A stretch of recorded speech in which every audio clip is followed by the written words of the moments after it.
आज तक रेडियो सुनता है सारा जहां।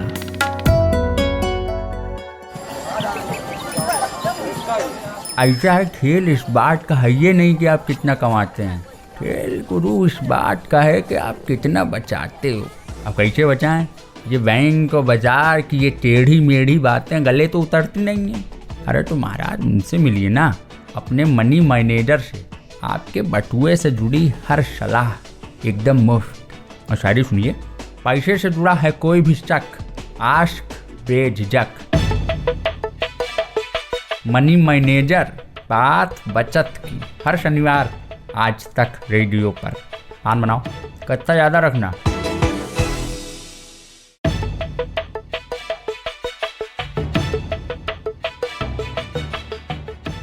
हेलो, मैं हूं नितिन ठाकुर। पर्सनल फाइनेंस से जुड़े हमारे वीकली पॉडकास्ट मनी मैनेजर के साथ हाजिर हूं।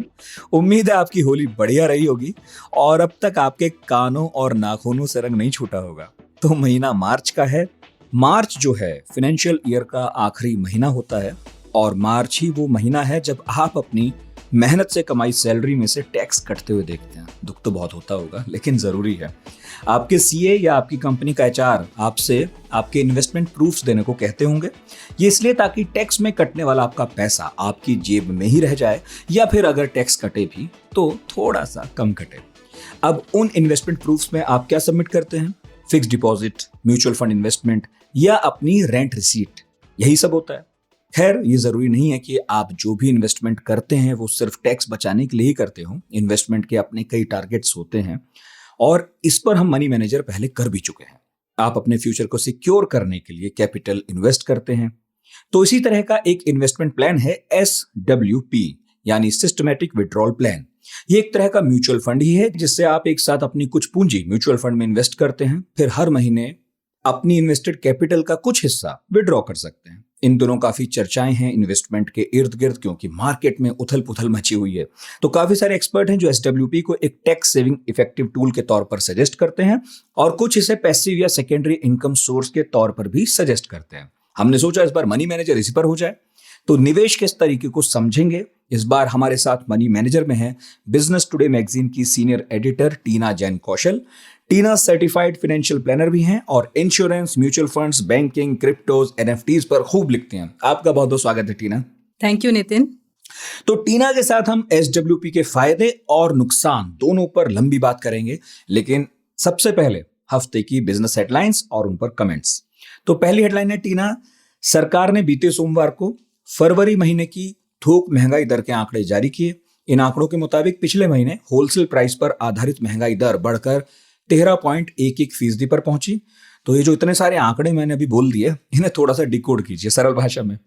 जैसा कि आपने बोला कि इन्फ्लेशन के नंबर्स आ गए हैं और 13% इस बार इंक्रीज हो गए हैं, तो आपकी जो फूड आइटम्स हैं और ये जो फ्यूल है ये सब महंगा हो गया है। अब जब ये इन्फ्लेशन बढ़ा है तो इसका सीधा इम्पैक्ट इंटरेस्ट रेट पे जाएगा, क्योंकि इन्फ्लेशन बढ़ता है तो इंटरेस्ट को भी भरना पड़ता है। और आज ही हमने न्यूज़ देखी है कि US ने इंटरेस्ट रेट बढ़ा दी है 0.50% से। तो कहा जा रहा है कि जो RBI है वो भी प्रेशर में आ जाएगी अपने इंटरेस्ट रेट बढ़ाने के लिए, क्योंकि नहीं तो FIIs जो इंडियन मार्केट्स में हैं वो भागने लगेंगे, US के मार्केट में जाने लगेंगे। यानी वो विदेशी निवेशक जो भारत के बाजार में पैसा लगा रहे थे वो निकल जाएंगे। जी बिल्कुल निकल जाएंगे। तो अब RBI जो इतने टाइम तक रेट नहीं बढ़ा पा रही है, क्योंकि गवर्नमेंट भी ग्रोथ की तरफ फोकस कर रही है, तो अब देखना है कि RBI अपनी जब मॉनेटरी पॉलिसी नेक्स्ट है उसमें रेट बढ़ाती है कि नहीं बढ़ाती है। अगर रेट बढ़ाएगी तो लोगों के लिए ऑब्वियसली बोरोइंग महंगी हो जाएगी, पैसा लिक्विडिटी मार्केट में कम हो जाएगी, कर्ज महंगा हो जाएगा।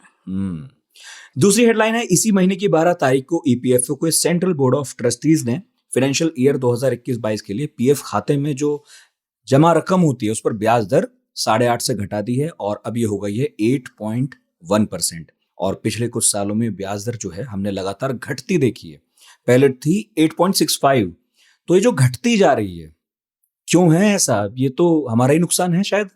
जी बिल्कुल हमारा नुकसान है, स्पेशली सैलरीड क्लास का। और पीएफ ऐसी इनकम होती है जो सबके दिल के करीब होती है, घटती है तो बहुत चुभती है। अब ये जो प्रपोजल है ये अब फिनेंस मिनिस्ट्री के पास जाएगा। जहाँ तक है मिनिस्ट्री आपको ये अप्रूवल दे देगी और रेट कम होकर 8.1% होने की संभावना बिल्कुल है।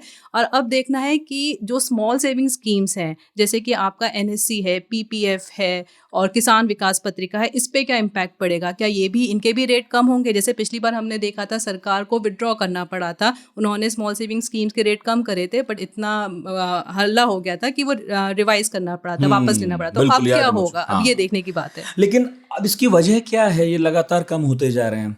मतलब मेरा मन तो कहता है इसे बढ़ना चाहिए ना। नहीं, वो सरकार सारे आंकड़े देख के ही चलती है, इंटरेस्ट रेट प्रेशर में है तो वो टेंडम में ही मूव करती हैं सारी बातें। और बोरोइंग भी गवर्नमेंट की बहुत है तो इतना इंटरेस्ट रेट बढ़ेगा तो गवर्नमेंट की भी इंटरेस्ट इनकम जाएगी। तो भैया बुरी खबर है। और तीसरी खबर है डिजिटल पेमेंट कंपनी पेटीएम, बड़ी धूमधाम से इसका आईपीओ आया था, उसका बुरा वक्त चल रहा है। इस हफ्ते भी उसके शेयर्स गिरावट की तरफ अग्रसर रहे। पिछले 4 महीने में 2150 रुपये से 600 रुपये पर लुढ़क गया है शेयर। तो इस गिरावट के क्या फैक्टर्स हैं अभी और भविष्य में क्या होने वाला है? एक बड़ी खबर पेटीएम की ये आई है कि डेटा लीक की रिपोर्ट्स आई हैं कि पेटीएम का डेटा लीक हो रहा है चाइना में।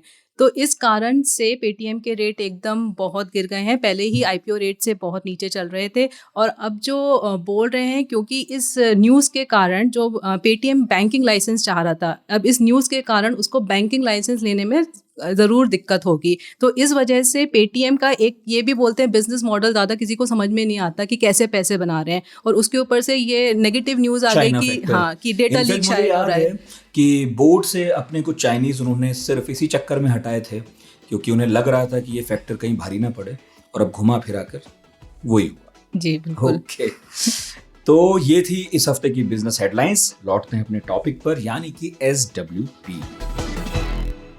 तो टीना, पहला सवाल मेरा ये है कि ये चीज क्या है SWP? थोड़ा सा एग्जांपल देकर हमें समझाइए। नितिन, SWP योजना के जरिए आप म्यूचुअल फंड स्कीम में एक बड़ी राशि निवेश करते हैं जिसमें से आप निश्चित अंतराल पर कुछ पैसे निकाल सकते हैं। तो अगर मैं सिंपल भाषा में समझाऊं, ये बिल्कुल ऑपोजिट है SIP का। SIP में आप किश्तें जमा करते हैं जिससे कि आपकी एक बड़ी राशि तैयार हो जाए, और SWP में आपके पास बड़ी राशि है पर आप किश्तें उसमें से विड्रॉ करते हैं, एक साथ जमा करा देते हैं। जी, आप एक साथ पैसा जमा करा देते हैं। तो जैसे मैं उदाहरण के तौर पर बोलूं कि आपके पास 10 लाख रुपए है तो आपके पास 2 ऑप्शन है, या तो आप उसको घर की अलमारी में रख दो या फिर उसको म्यूचुअल फंड कंपनी को दे दो। घर की अलमारी में से आप थोड़ा थोड़ा पैसा निकालते रहो पर जो बाकी की पूंजी है वो बढ़ेगी नहीं। पर अगर आप म्यूचुअल फंड में डालोगे तो आप विड्रॉ तो कर रहे हो तो बाकी की पूंजी भी साथ में बढ़ रही है। तो थोड़ा FD की तरह है, पर FD में आप बैंक में निवेश करते हो, यहाँ पे आप म्यूचुअल फंड कंपनी के साथ भी निवेश कर रहे हो। तो अगर ये एक म्यूचुअल फंड ही है, वैसा ही कुछ है, तो जिन चीज़ों को हम कहते हैं भाई ये म्यूचुअल फंड है, इनमें कोई फ़र्क है क्या? दोनों में कुछ अंतर है क्या? जी, बहुत अच्छा सवाल है। लोग ज़्यादातर SIP और SWP को एक म्यूचुअल फंड समझते हैं, बट ये म्यूचुअल फंड नहीं है, ये एक सुविधा है जो म्यूचुअल फंड स्कीम देती है। SIP के ज़रिए आप इक्विटी या डेट फंड में निवेश करते हैं और SWP के ज़रिए आप इक्विटी या डेट फंड से पैसा निकाल सकते हैं। तो आप कोई भी डेट फंड चूज़ कर सकते हैं, कोई भी इक्विटी फंड चूज़ कर सकते हैं और उसके ऊपर आप एक SWP सेट कर सकते हैं जिससे कि आप अपना पैसा हर महीने निकाल सकते हैं। आपको ये चूज़ करना है कि मुझे कौन से डेट स्कीम में डालना है, कौन से इक्विटी स्कीम में। मेरे लिए इक्विटी अच्छा है या मेरे लिए डेट अच्छा है, ये हम तय कर सकते हैं। या बिल्कुल। अच्छा, तो डेट SWP और इक्विटी SWP, ये 2 चीजें हो गई जी। इनमें थोड़ा सा डिफरेंस समझाइए, क्योंकि मुझे लगता है इन्वेस्टर को पहले इसे समझ लेना चाहिए कि भाई किस तरफ छलांग लगाएं, ये डेट वाले में कि इक्विटी वाले में। बिल्कुल, तो ये डिपेंड करेगा आपके रिस्क प्रोफाइल पे। जो थोड़ा कंजर्वेटिव इन्वेस्टर है उसके लिए बेहतर है वो डेट SWP लगाए। डेट फंड आपका निवेश करेंगे बॉन्ड्स में, गवर्नमेंट सिक्योरिटीज़ में, ट्रेजरी बिल्स में, जो थोड़ी कंजर्वेटिव आइटम्स होती हैं जिसमें रिस्क कम होता है। अब इक्विटी SWP आपका पैसा लगाएगी शेयर मार्केट में। तो आपको देखना है कि आपका रिस्क प्रोफाइल क्या है, फिर आपको देखना है कि आपके पास समय कितना है। आप बोलते हैं नहीं मेरे पास इतना समय नहीं है, मुझे जल्दी पैसे निकालने हैं, मैं ज़्यादा देर निवेश नहीं कर सकता, तो आप जाइए डेट SWP लगाइए अपने म्यूचुअल फंड में, क्योंकि अगर शेयर मार्केट में जा रहे हैं तो आपको थोड़ा जो टाइम पीरियड है वो लंबा चाहिए, कम से कम 3 साल का आपको टाइम पीरियड चाहिए, क्योंकि वोलेटिलिटी बहुत अप एंड डाउन होती रहती है शेयर मार्केट में। तो इस तरीके से रिस्क प्रोफाइल और टाइम होराइजन देख के आप डिसाइड करिए कि आपको कहाँ जाना है। अच्छा, और जहाँ रिस्क ज्यादा होगा वहाँ फायदा भी ज्यादा होता होगा। बिल्कुल, शेयर मार्केट में रिटर्न ज़्यादा है। मतलब ये है भाई कि अपना अपना एपेटाइट देख लें कि अगर आप रिस्क ले सकते हैं तो ठीक है, लीजिए, उस पर फायदा भी ज्यादा है, और नहीं लेना है तो अपना सेफ ऑप्शन पर जाइए। अच्छा, SWP के बड़े फायदे क्या हैं? मतलब अगर हम SWP करना ही चाह रहे हैं और अपना इतना बड़ा पैसा कहीं लगा रहे हैं तो फिर फायदे भी उतने ही बड़े होने चाहिए ना। सबसे बड़ा फायदा SWP का मैं बोलूँगी टैक्सेबिलिटी। अच्छा। इसमें आपका टैक्स कंपेयर टू FD बहुत कम लगता है। और एक दूसरा फैक्टर है एप्रिसिएशन का। अगर आप SWP में निवेश करते हैं, अपना लमसम वहाँ डालते हैं और हर महीने विड्रॉ करते हैं, तो आपकी जो बाकी की राशि है वो भी साथ के साथ बढ़ती रहती है। और अगर मैंने इक्विटी में लगाया तो जहाँ रिटर्न टेंटेटिवली लॉन्गर टर्म में ज़्यादा आते हैं तो आपको रिटर्न ज़्यादा मिलने की संभावना होती है। और एक तीसरा फैक्टर मैं बोलूँगी फ्लेक्सिबिलिटी का। जैसे FD में आप अपना आउटगो फिक्स नहीं कर सकते, आपको इंटरेस्ट इनकम हर तिमाही हर मंथली जैसे भी हो आपको मिलती रहती है। बट इधर SWP में आपको जितना चाहिए, आप बोलते हैं कि मुझे 10 लाख में से 25,000 चाहिए हर महीने, तो आप वो डिसाइड कर सकते हैं। आपको 10,000 चाहिए, 30,000 चाहिए, जो भी है वो आपके हाथ में, वो फ्लेक्सिबिलिटी डिसाइड करना। तो इन पॉइंट्स में SWP एक बेहतर इन्वेस्टमेंट ऑप्शन प्रूव होता है। अच्छा, जैसे मैंने SWP चुना, मुझे लगा मेरे पास 10 लाख रुपए हैं, मैं इसे SWP करता हूँ इसका, है ना, तो मैं तय कर सकता हूँ कि मैं हर महीने 15,000 लूँ, 25 लूँ, 35 लूँ, ऐसा। ठीक है, आपने कहा कि एक अच्छा ऑप्शन है, हम SWP कर दें, उस पर हमारा पैसा भी बढ़ता है। किस हद तक बढ़ सकता है, कहाँ तक बढ़ सकता है?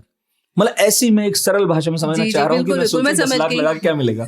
हाँ, एक रिटर्न हम सबको एक प्रिय होता है कि कितना रिटर्न मिलेगा, ये कॉमन क्वेश्चन होता है। वो मुझे इससे याद आया, जैसे गाड़ी का था ना, फ्यूल का कितना देती है, तो SWP में लगा कितना मिलेगा।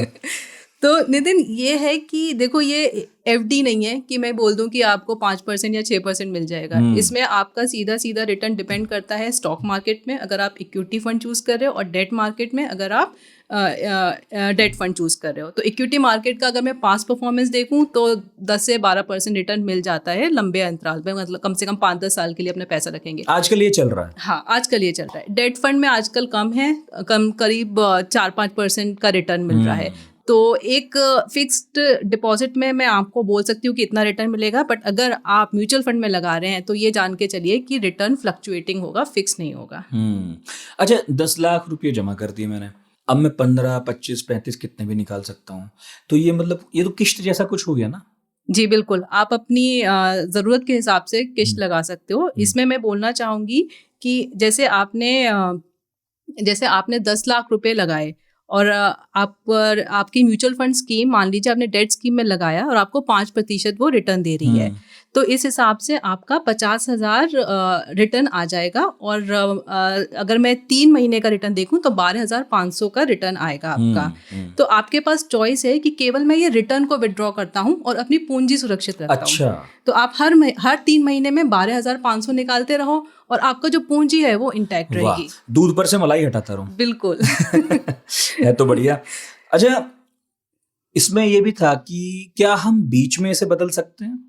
कुछ कस्टमाइज करने का ऑप्शन है बीच में? आपको दोबारा एप्लीकेशन देनी पड़ेगी। आप कर सकते हैं, म्यूचुअल फंड में फ्लेक्सिबिलिटी बहुत है। जैसे FD में भी आप दोबारा बंद करके रिन्यू कर लीजिए। हाँ। अगर आपको चेंज करना है तो ऑब्वियसली आप जाके फॉर्म दोबारा भरिए और चेंज हो जाएगा, इसमें ज्यादा दिक्कत नहीं आएगी। मतलब वो अमाउंट भी चेंज हो सकता है? बिल्कुल बिल्कुल चेंज हो सकता है। किन लोगों को आप ये सलाह देंगे कि भाई आपको तो SWP कराना चाहिए, आप लोग जरूर लो? सबसे पहले ये अप्लाई करती है सीनियर सिटीजन्स को, क्योंकि आपको एक रेगुलर स्ट्रीम ऑफ इनकम मिलती है। सीनियर सिटीजन के पास एक आय का कोई स्रोत नहीं होता, तो उनके लिए एक पैसिव इनकम चाहिए, क्योंकि उनकी इनकम बंद हो गई है, सैलरीड क्लास है, उनके पास कोई रेगुलर एक पेंशन की तरह हो गया, एक पेंशन की तरह, बिल्कुल बिल्कुल पेंशन की तरह हो गया। तो एक सबसे पहले सीनियर सिटीजन के लिए बहुत ज्यादा एप्लीकेबल है। दूसरा, अगर हम देखें तो आजकल ये कल्चर चल गया है कि मुझे सबैटिकल में जाना है, मेरा वर्क लाइफ बैलेंस बिल्कुल बिगड़ गया है, स्ट्रेस लाइफ है, तो अगर वो जो लोग हैं जो लंबे ब्रेक पे जाना चाहते हैं, बट लंबा ब्रेक जाना ऐसे ही पॉसिबल नहीं है, आपको देखना पड़ेगा कि आगे इनकम कैसे आएगी, तो उनके लिए है कि आप पहले एक lump sum amount SWP mutual fund में लगाएं, SWP की योजना का उपयोग करें और फिर हर महीने आप जितने भी लॉन्ग टाइम के लिए सबैटिकल में जाना चाहते हैं उसका यूज़ करें।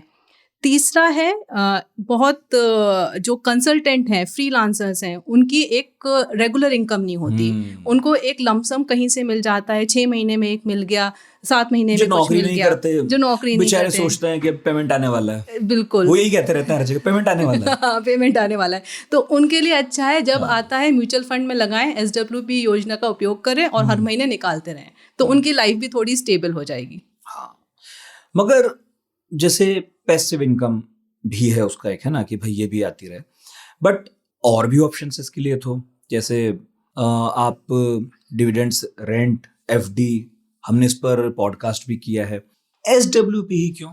SWP का फायदा है टैक्स, सबसे बड़ा फायदा है टैक्स। अब मैं अच्छा। आपको नंबर्स में बताती हूँ कि ये फायदा क्यों बड़ा है। तो अगर आप 10 लाख की FD करते हो, मैं वही पुराना वाला एग्जांपल लेती हूँ, अगर आप 10 लाख की FD करते हो तो आपको साल का 50,000 इनकम मिलेगी, इंटरेस्ट इनकम मिलेगी। अच्छा, तो उसका टैक्स इनकम टैक्सेबिलिटी बनेगी 15,000 अगर आप 30% के ब्रैकेट में फॉल करते हो, ठीक है। और अगर यही अमाउंट आप SWP करते हो और डेट फंड में निवेश करते हो तो आपकी जो टोटल टैक्सेबल इनकम होगी, जो टोटल टैक्स आएगा साल का, वो केवल ₹457 आएगा, आपका टैक्स 97% कम हो जाएगा। तो सीधा सीधा कारण है कि SWP में क्यों निवेश करना चाहिए। सबसे पहले बचत बहुत बड़ी है टैक्स इनकम की इसमें। इतने फायदे हैं, नुकसान भी तो होगा कुछ? नुकसान भी है, बहुत नुकसान है। नुकसान भी है, पहला नुकसान है कि इसमें आपके रिटर्न जो हैं वो फ्लेक्सिबल हैं, इसमें इंटरेस्ट रिस्क होती है, इसमें क्रेडिट रिस्क होती है, FD की तरह नहीं है कि मार्केट आपको भरोसे है, मार्केट भरोसे इसके पीछे सरकार तो नहीं खड़ी। हाँ, तो मार्केट अगर ऊपर जाता है तो नीचे भी आता है। हाँ। तो ऊपर जाते तो सबको अच्छा लगता है, जब नीचे जाएगा तो आपका पैसा थोड़ा तो कुछ को अच्छा लगता है, लेकिन आपको नहीं लगेगा क्योंकि आपके SWP बिल्कुल बिल्कुल ये रिस्क है। अच्छा, हमने कहा कि सीनियर सिटीजन के लिए तो अच्छा है, लेकिन जो जेन जी जिनको कहते हैं, है ना, अभी नौकरी शुरू की है, ये सब है, उनके लिए कैसा ऑप्शन है कि भाई पैसा बचाओ, SWP करेंगे?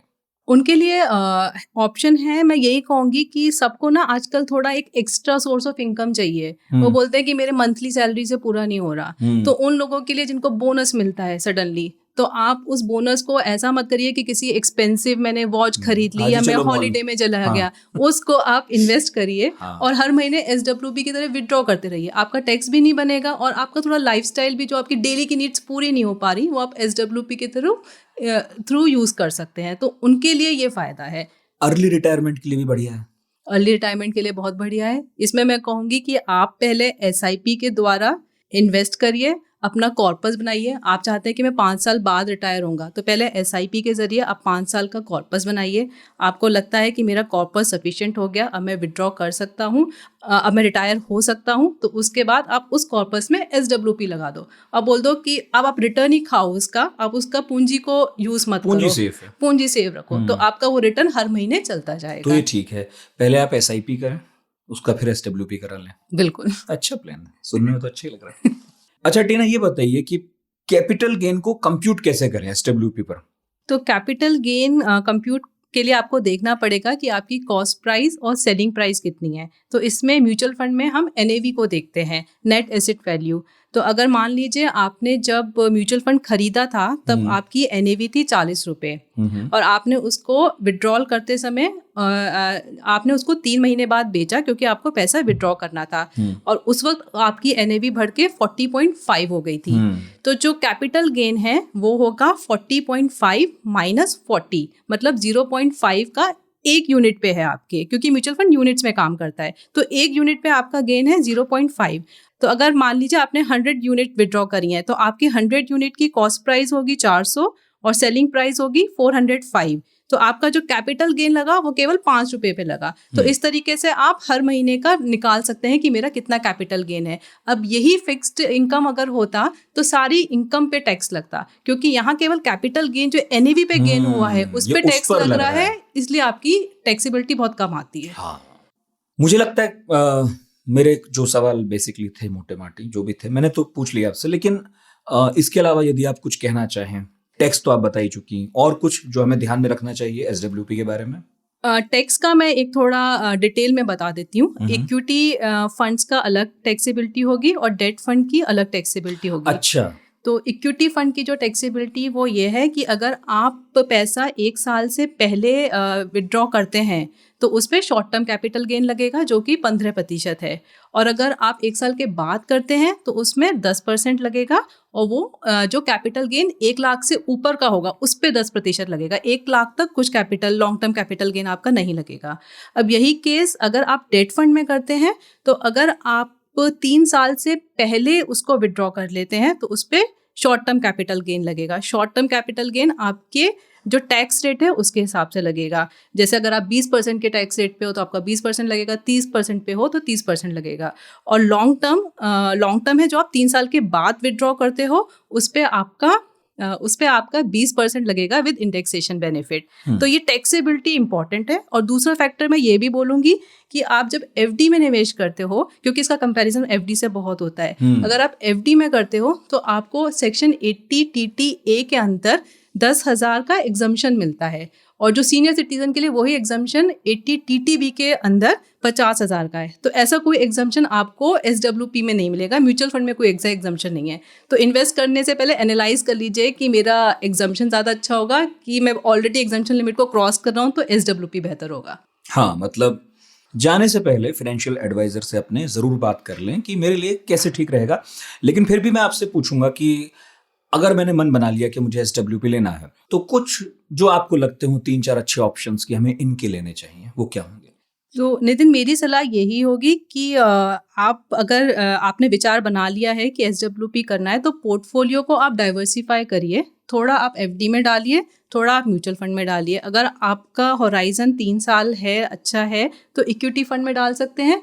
नहीं तो अगर रिटायरमेंट के करीब है तो इक्विटी में मत जाइए, आप सीधे डेट फंड में ही जाइए। अगर आपकी ज़रूरत 6 महीने में ही आने वाली है, आप कहते हो मुझे बस 6 महीने के लिए चाहिए पैसा विड्रॉ करना है, तो आप लिक्विड फंड में जाओ। आप कहते हो नहीं मुझे 1 साल तक विड्रॉ करना है, तो आप शॉर्ट टर्म प्लान में जाओ। और अगर आपका निवेश का टाइम लंबा है तो आप इक्विटी फंड्स में जा सकते हो। ओके, तो भाई ये कुछ सवाल थे जो मैंने टीना से पूछे। टीना ने बड़े सरल ढंग से समझाए, लेकिन फिर भी यदि आपके मन में कोई सवाल पैदा होता है तो ज़रूर भेजिएगा radio@aajtak.com पर, और अगले एपिसोड में हम उनका जवाब लेने की कोशिश करेंगे। तो अब आखिर में हमारा सबसे ज़रूरी सेगमेंट जिसका नाम है क्लोजिंग बेल। तो बताइए टीना, इस हफ्ते किन बातों पर हमें नज़र रखनी चाहिए, क्या खबरें आ रही हैं? सबसे पहले नितिन, अपनी नज़र बनाइए पेट्रोल प्राइस पे, क्योंकि इस हफ्ते पेट्रोल नहीं बढ़ा है। सबको एक्सपेक्टेशन थी कि इस हफ्ते पेट्रोल प्राइस बढ़ जाएगा, तो अगले हफ्ते लाइकली है कि पेट्रोल के प्राइस ऊपर बढ़े। तो टाइम है कि अगर आपकी टंकी खाली है गाड़ी की तो उसको पूरा टैंक अप कर लीजिए। ओके, या चलाना ही कम कर दें। बिल्कुल। और दूसरा ये है कि US फेड ने अपने इंटरेस्ट रेट बढ़ा दिए हैं, 0.50 से % से अप हो गए हैं। तो अब RBI क्या करेगी? जब भी नेक्स्ट मॉनेटरी पॉलिसी मीटिंग होती है तो अब क्या बहुत टाइम से RBI अपने रेट नहीं बढ़ा रही, तो अब इस मीटिंग में क्या रेट बढ़ते हैं? चांसेस हैं बढ़ेंगे। और अगर रेट बढ़ते हैं तो सीधा सीधा असर आपके होम लोन पे होगा, पर्सनल लोन होगा, आपका कर्ज महंगा हो जाएगा। तो आपका शायद जो मंथली बजट है उसमें थोड़ी उथल पुथल हो सकती है। बहुत बहुत शुक्रिया टीना। और आज आपने सुना कि SWP के फायदे क्या हैं, नुकसान क्या हैं, क्यों आपको लेनी चाहिए, और कई सारे ऑप्शंस में ये काफ़ी हॉट ऑप्शन बना हुआ है। तो ज़रूर एक बार अपने फाइनेंशियल एडवाइजर से बात कीजिएगा और देखिएगा कि इस तरफ जाया जा सकता है नहीं। कुछ सवाल हो तो भेजिएगा radio@aajtak.com पर, या हमारा व्हाट्सएप नंबर है 9953332303। अगले शनिवार फिर हाजिर होंगे मनी मैनेजर में किसी नए टॉपिक के साथ। आज का शो प्रोड्यूस किया है कपिल देव सिंह ने, साउंड मिक्सिंग कर रहे थे हमारे साथी अमृत रेगी। दीजिए मुझे इजाजत और टीना को भी। अपना बहुत ख्याल रखिए और सुनते रहिए आज तक रेडियो।